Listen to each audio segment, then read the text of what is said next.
পড়ালেখা থাকলে সে যে একজন ভালো মানুষ তা কিন্তু নয়। ভালো মানুষ হতে হলে লাগবে ভালো ব্যবহার, ভালো আচরণ।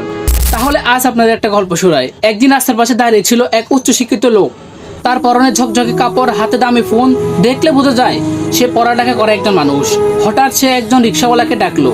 রিক্সাওয়ালা কাছে আসতে সে একটু বিরক্ত মুখে বলল, এই যাবি? কথাটা বলার ভঙ্গিতে ছিল আদেশ, ছিল অবহেলা। রিক্সাওয়ালা মানুষটা একটু হেসে বিনয়ের সাথে বলল, কোথায় যাবেন স্যার? এই ছোট্ট কথাটার মধ্যে ছিল সম্মান, ছিল ভদ্রতা, ছিল মানুষের প্রতি মূল্যবোধ। শিক্ষিত লোকটা কিছুক্ষণ চুপ হয়ে গেল। তখনই তার মনে হলো, আমি এত পড়াশোনা করছি অথচ কথার মধ্যে সম্মান দিতে শিখিনি। আর যে মানুষটা হয়তো কখনো স্কুলের পণ্ডিতে পার হতে পারেনি, সে মানুষটা জানে কিভাবে অন্যকে সম্মান দিতে হয়। মোরাল অফ দ্য স্টোরি, শিক্ষা শুধু বইয়ের পাতায় না, শিক্ষা হলো আচরণে, কথার ব্যবহারে। ডিগ্রি থাকলে মানুষ বড় হয় না, বড় হয় সম্মান দেওয়ার ক্ষমতায়। আজ প্রশ্ন তোমার জন্য, তুমি শিক্ষিত নাকি সত্যিকারের মানুষ?